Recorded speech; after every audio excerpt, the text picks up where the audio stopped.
எல்லாருக்கும் வணக்கம். ஹோட்டல் ஸ்டைலில் முட்டை கைமா எப்படி செய்யறதுந்தாங்க இந்த வீடியோவில் நம்ம பார்க்க போகிறோம். கடாயை அடுப்பில் வச்சுட்டு தேவையான அளவுக்கு எண்ணெய் சேர்த்துக்கலாம். ஒரு 3 பேர் சாப்பிடக்கூடிய அளவில் தான் நான் இன்றைக்கி முட்டை கைமா எப்படி செய்கிறதுன்னு செஞ்சு காட்ட போகிறேன். அதுக்கு தகுந்த மாதிரி எண்ணெய் சேர்த்துட்டு 1/4 டீஸ்பூன் அளவுக்கு சோம்பு சேர்த்துக்கலாம். நம்ம சேர்த்துருந்த சோம்பெல்லாம் பொரிஞ்சு வந்ததுக்கப்புறமா மீடியம் சைஸில் இருக்கிற 2 பெரிய வெங்காயத்தை நீல வாக்கில் சின்ன சின்னதாக கட் பண்ணி இதில் சேர்த்துக்கணும். முட்டை கைமாவுக்கு பெரிய வெங்காயம் கொஞ்சம் ஜாஸ்தியாகவே தான் சேர்த்துக்கணும். இது கூடவே 2 பச்சை மிளகாவை சின்னதாக கட் பண்ணி இதில் சேர்த்துக்கலாம். இப்போ இதை ஒரு கண்ணாடி பதம் வர்ற வரைக்கும் நல்லா வதக்கி விட்டுக்கலாம். ஒரு 30 செகண்ட் வதக்கணும் அப்படின்னாலே நமக்கு இந்த அளவுக்கு நல்லா வதங்கி வந்துடும். இப்போ இது கூடவே கருவேப்பிலை சேர்த்துக்கலாம். முட்டை கைமாவுக்கு கருவேப்பிலையும் கொஞ்சம் ஜாஸ்தியாக தான் சேர்க்கணும். இப்போ ஒரு தடவை நல்லா வதக்கி விட்டுட்டு தட்டி வச்சுருக்கிற இஞ்சி பூண்டு விழுதை சேர்த்துக்கலாம். ஒரு 6 பல் பூண்டு, ஒரு சின்ன துண்டு அளவுக்கு இஞ்சி, இதை அரைக்காமல் 1-2 இந்த மாதிரி தட்டிட்டு இதில் சேர்த்துக்கோங்க. அப்போ தான் நல்லா வாசமாக இருக்கும். இஞ்சி பூண்டு சேர்த்ததுக்கப்புறமா ஒரு 30 செகண்ட் மட்டும் திரும்பவும் இதை நல்லா வதக்கி விட்டுக்கலாம். இந்த முட்டை கைமாவுக்கு இட்லி, தோசை, சப்பாத்தி, புரோட்டா, பூரி இது எல்லாத்துக்கூடமே வச்சு சாப்பிட்லாம். சூப்பராக இருக்கும். ரொம்ப ஈஸி தான் இதை செய்கிறது. இதோட டேஸ்ட் எப்படி இருக்குன்னா ஆட்டு மூளை பிரட்டல் மாதிரியே சூப்பராக இருக்குங்க. நீங்களும் வீட்டில் ட்ரை பண்ணி பாருங்கள் இந்த முட்டை கைமாவை. இப்போ இஞ்சி பூண்டு விழுது சேர்த்துட்டு இந்த அளவுக்கு நல்லா வதக்கினதுக்கப்புறமா ஒரு தக்காளி பழத்தை சின்ன சின்னதாக கட் பண்ணி இது கூட சேர்த்து இதையும் நல்லா வதக்கிக்கலாம். தக்காளி ரொம்ப அதிகமாக சேர்த்துடக்கூடாது. 3 முட்டை சேர்த்துருக்கோம் இல்லையா, அதுக்கு ஒரு மீடியம் சைஸில் இருக்கிற ஒரு தக்காளியே போதும். இப்போ இந்த அளவுக்கு நல்லா வதங்கினதுக்கப்புறமா இப்போ கொஞ்சமாக உப்பு சேர்த்துக்கலாம். இந்த வெங்காயம் தக்காளிக்கு தகுந்த மாதிரி அளவாக மட்டும் சேர்த்துக்கோங்க. உப்பு ஜாஸ்தியாக சேர்த்துறாதீங்க. இப்போ திரும்பவும் இதை நல்லா வதக்கி விட்டுக்கலாம்.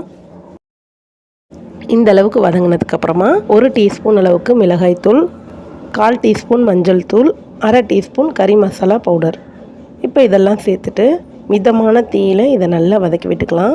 நம்ம சேர்த்துருக்க இந்த மசாலாவில் இருக்கிற பச்சை ஸ்மெல்லாம் நல்லா போகணும். அது வரைக்கும் இதை நல்லா வதக்கி விட்டுக்கலாம். ஒரு 2-3 நிமிஷத்துக்கு இதை நல்லா வதக்கிக்கணும். மசாலா நல்லா வதங்கி அந்த எண்ணெய் பிரிஞ்சு வரணும். அது வரைக்கும் இதை நல்லா வதக்கி விட்டுக்கலாம். இப்போ பார்த்திங்கன்னா தெரியும், லேசாக அந்த எண்ணெய் பிரிஞ்சு வரும். இந்த ஸ்டேஜில் நம்ம முட்டை சேர்த்துக்கலாம். இப்போ 3 முட்டை எடுத்துருக்கேன். அந்த 3த்தையும் நம்ம உடச்சி ஊற்றிடலாம். முட்டை ஊற்றும்போது அடுப்பு ஃபுல்லாக சிம்மில் தான் இருக்கணும். நான் விறகு அடுப்பில் செய்கிறதுனால அடுப்பை ஃபுல்லாக பிரிச்சுட்டேன். முட்டை கைமா செய்யும்போது முட்டையை ரொம்ப நேரம் இந்த மாதிரி வதக்கி விட்டோம்னா நல்லா வெந்துடும். அது முட்டை பொரியல் மாதிரி ஆயிரும். அதனால் அடுப்பை ஃபுல்லாக சிம்மில் வச்சுட்டு முட்டைகள்லாம் சேர்த்ததுக்கப்புறமா இந்த மாதிரி ஒரு 2 பெரட்டு மட்டும் பெரட்டி விடுங்க. நம்ம கடைகளில் வாங்கி சாப்பிடக்கூடிய முட்டை கைமாவில் முக்கியமான ஒரு பொருள் சேர்ப்பாங்க. அதனால தான் அது அவ்வளோ டேஸ்ட்டாக இருக்கும். அது என்னென்னா மட்டன் குழம்பு 1 கப் எடுத்துருக்கேன். அதை இது கூட சேர்த்துடணும். மட்டன் குழம்பு இல்லைன்னா சிக்கன் குழம்பு, இந்த 2த்தில் ஏதாவது ஒரு குழம்பு நம்ம 1 கப் அளவுக்கு சேர்த்துக்கணும். அப்போ தான் அதோட டேஸ்ட் நம்ம கடைகளில் சாப்பிடக்கூடிய அதே அளவில் இருக்கும்.